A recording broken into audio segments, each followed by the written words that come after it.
शौचालय की कहानी। गांव का नाम रामनगर था, जो प्राकृतिक सुंदरता से भरा हुआ था। यहाँ की हवा ताजगी से भरी रहती थी और खेतों में हरियाली फैली हुई थी। लेकिन एक समस्या थी, जो इस गांव के हर परिवार को परेशान करती थी: खुले में शौच करना। रामनगर में हर घर में शौचालय नहीं था। लोग दिन के उजाले में या फिर रात के अंधेरे में शौच के लिए खेतों में जाते थे। यह न सिर्फ उनके स्वास्थ्य के लिए हानिकारक था, बल्कि यह गांव की स्वच्छता और सुंदरता को भी नुकसान पहुंचा रहा था। गांव में एक बच्चा था, जिसका नाम अजय था। अजय पढ़ाई में तेज था और बहुत समझदार भी था। उसकी उम्र 10 साल थी, लेकिन उसकी सोच और समझ काफी बड़ी थी। अजय हमेशा सोचता था कि क्यों न गांव में शौचालय बनवाए जाएं, ताकि लोग खुले में शौच करने से बच सकें और उनका स्वास्थ्य भी सुरक्षित रहे। अजय की यह सोच उसकी दादी, जिनका नाम रुक्मिणी था, के लिए नई थी। रुक्मिणी दादी को इस पर यकीन नहीं हो रहा था, क्योंकि वह हमेशा यही कहती, हमारे समय में तो ऐसा ही चलता था, बेटा।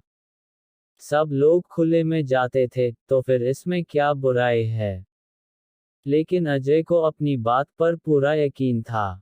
उसने अपने दोस्तों से इस बारे में बात की और फिर अपनी माँ बाप से भी यह विचार साझा किया। शुरुआत में उसके माता पिता ने इसे हल्के में लिया, लेकिन अजय ने उन्हें समझाया कि खुले में शौच से बीमारियां फैलती हैं और यह गांव की छवि को भी खराब करता है। धीरे धीरे अजय के माता पिता को यह बात समझ में आई और उन्होंने अजय की मदद करने का निर्णय लिया। अजय ने सबसे पहले गांव के सरपंच से इस विषय पर बात की। सरपंच साहब ने अजय की बात को बहुत ध्यान से सुना और फिर उसे समझाया, बच्चे, यह सही है कि खुले में शौच करना सही नहीं है, लेकिन गांव के लोग इसे आदत बना चुके हैं। उन्हें इस आदत से बाहर निकालना आसान नहीं होगा। लेकिन अजय हार मानने वाला नहीं था। उसने सरपंच से कहा, अगर हम लोगों को अच्छे शौचालय बनाने का तरीका बताएं, तो वे जरूर समझेंगे।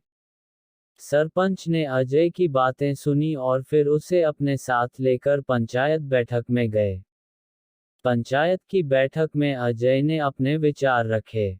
उसने बताया कि खुले में शौच करने से कितनी बीमारियां फैलती हैं और यह गांव के बच्चों के लिए कितनी खतरनाक हो सकती है। अजय ने बताया कि अगर शौचालय बनवाए जाएं तो गांव का स्वास्थ्य भी बेहतर होगा और गांव की सफाई भी बनी रहेगी। इसके साथ ही उसने यह भी कहा कि शौचालय बनाने के लिए सरकार की तरफ से भी मदद मिल सकती है। उसकी बातों में दम था और गांव के लोग प्रभावित हुए। पंचायत ने अजय के विचारों को मंजूरी दी और शौचालय बनाने का काम शुरू कर दिया।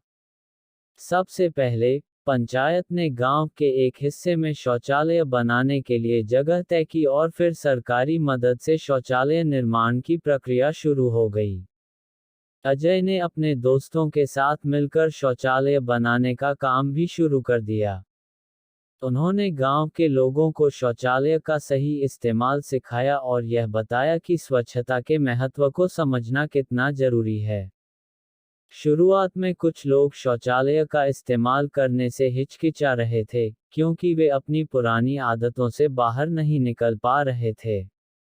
लेकिन अजय और उसके दोस्तों ने उन्हें समझाया कि शौचालय का इस्तेमाल करने से उनका स्वास्थ्य बेहतर रहेगा और गांव की सफाई में भी सुधार होगा। धीरे धीरे लोग शौचालय का उपयोग करने लगे और गांव में साफ सफाई का माहौल बन गया। एक दिन अजय ने देखा कि गांव के लोग अब शौचालय का इस्तेमाल करने में गर्व महसूस करने लगे थे। बच्चों के चेहरे पर खुशी थी और महिलाओं ने भी शौचालय को अपनाया था। यह देखकर अजय को बहुत खुशी हुई। उसकी मेहनत रंग लाई थी और गांव में एक नई स्वच्छता की लहर चल पड़ी थी। अजय की दादी रुक्मिणी भी अब शौचालय के महत्व को समझने लगी थी। एक दिन जब वह शौचालय का इस्तेमाल करने आईं, तो उन्होंने अजय से कहा, बिल्कुल सही किया बेटा, जो तुमने सबको समझाया। अब मुझे भी एहसास हो रहा है कि यह कितना जरूरी था। यह देखकर अजय का मन खुशी से भर गया। उसने सोचा कि यह बदलाव सिर्फ एक गांव का नहीं, बल्कि पूरे देश का हो सकता है। अगर लोग एक दूसरे को स्वच्छता के महत्व को समझाते रहें, तो शायद हर गांव में शौचालय होंगे और कोई भी व्यक्ति खुले में शौच करने के लिए मजबूर नहीं होगा। अजय की इस छोटी सी सोच ने न सिर्फ रामनगर गांव को बदला, बल्कि वह पूरे देश में एक संदेश देने में सफल हुआ कि अगर हम अपनी पुरानी आदतों को छोड़कर नए रास्ते पर चलें, तो हम अपने जीवन को और बेहतर बना सकते हैं। स्वच्छता केवल एक आदत नहीं, बल्कि एक जीवन शैली है, जिसे हर किसी को अपनाना चाहिए। इस कहानी से हमें ये सीखने को मिलता है कि अगर हम अपने आसपास के लोगों को सही दिशा दिखाएं और उन्हें अच्छे कार्यों के लिए प्रेरित करें, तो हम समाज में बदलाव ला सकते हैं। शौचालय जैसे छोटे कदम से बड़े बदलाव आ सकते हैं, और यही बदलाव एक बेहतर और स्वस्थ समाज की ओर ले जाता है।